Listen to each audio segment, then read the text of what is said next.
Your heart is racing right now, not because anything is actually wrong. A notification just buzzed. A stranger's face didn't match your expectations. An email subject line looked slightly off. And somewhere behind your ribs, a switch flipped. That switch is hundreds of thousands of years old. It doesn't know what a phone is. It doesn't know what an inbox is. It only knows one thing. Something might be hunting you. And it has been running that same program since long before you had a word for fear. You live in a world of concrete and glass. Traffic lights, group chats, fluorescent office lighting. But your nervous system was built for a different world entirely. A world of tall grass and open plains. A world where a rustle in the bushes could mean wind, or it could mean teeth.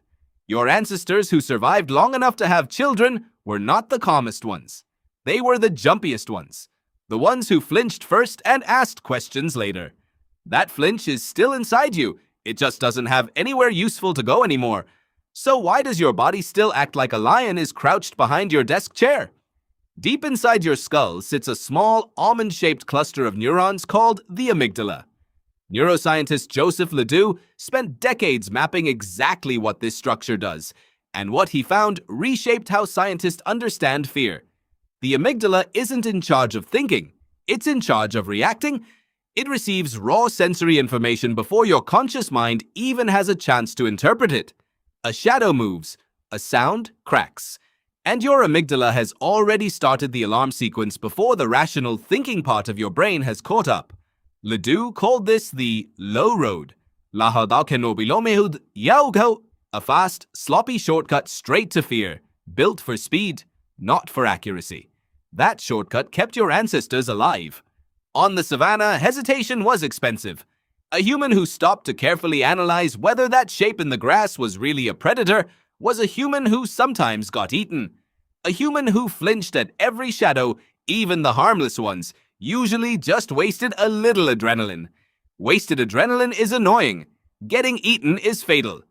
Evolution doesn't reward accuracy. It rewards survival. And an oversensitive alarm system that cries wolf constantly is still better than one that stays silent the one time the wolf is real. This idea has a name. Evolutionary psychiatrist Randolph Nesse calls it the smoke detector principle. A smoke detector isn't tuned to detect fires perfectly. It's tuned to never ever miss one. That means it will occasionally scream because you burn toast. It will occasionally go off for no reason at all. That's not a malfunction. That's the design working exactly as intended. Your fear response is the same kind of instrument. It is not trying to be right. It is trying to never be caught wrong. Now think about what your alarm system is going off for today. It's not a leopard in the grass anymore. It's a read receipt with no reply. It's a boss who said, "We need to talk," without saying about what. It's a phone buzzing at 11 p.m. with an unknown number. None of these things can actually kill you. But your amygdala doesn't know that. It only knows a pattern. Uncertainty plus social stakes equals danger. Fire the alarm, flood the body with cortisol. Prepare to run or fight, even though there is nowhere to run and nothing to fight. That flood has a biological cost. Neuroendocrinologist Robert Sapolsky spent years studying wild baboons in Kenya, and he noticed something strange. The baboons with the highest stress hormone levels weren't the ones being chased by lions. They were the ones stuck in unstable social hierarchies, constantly bracing for the next threat that might never come. Sapolsky's research helped show that chronic, low-grade psychological stress can be more damaging to the body than a single sharp burst of real danger. A zebra's stress response switches off the moment the lion gives up the chase. A human's stress response can stay switched on for weeks over an email. Why would your body punish you for something that isn't even trying to kill you? Because your threat detection system was never built to distinguish between a physical predator and a social one. For most of human history, being cast out of the group was, in a very literal sense, a death sentence. Alone on the savannah, without the protection of a tribe, an individual human was slow, weak, and easy prey. So the brain evolved to treat social rejection with almost the same urgency as a physical attack. That's why public speaking can trigger the same racing heart as a near collision in traffic. Your nervous system genuinely cannot always tell the difference between an audience judging you and a predator stalking you.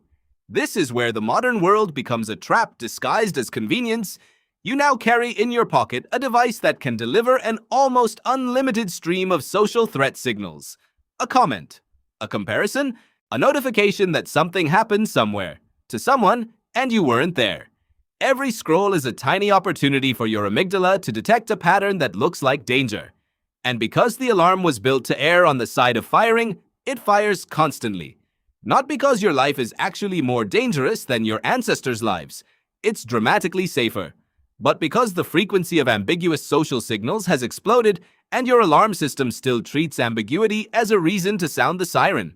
Have you ever noticed how a single unread message can occupy more mental space than an entire afternoon of good news? That's not a personal flaw. That's a feature working exactly as it was designed, just aimed at a target it was never built for. Negative and uncertain information gets prioritized by your brain because for most of evolutionary history, missing a real threat was far more costly than overreacting to a fake one. Psychologists sometimes call this negativity bias, and it shows up everywhere. In how much longer a criticism lingers than a compliment. In how a single bad interaction can color an otherwise pleasant day. Your brain isn't broken when this happens. It's doing exactly what kept your ancestors alive long enough to become your ancestors. So what do you do with an alarm system built for lions, living in a world full of nothing but shadows? You can't switch it off. It isn't a setting. It's the architecture. But understanding where the alarm comes from changes your relationship to it. When your chest tightens over an ambiguous text message, that isn't proof that something is truly wrong. It's proof that a few 100,000 years of survival pressure built a machine that would rather be embarrassingly cautious than dead. The rustle in the grass usually was just wind. Your ancestors who survived to raise you were the descendants of the ones who checked anyway. There's something strangely comforting in that.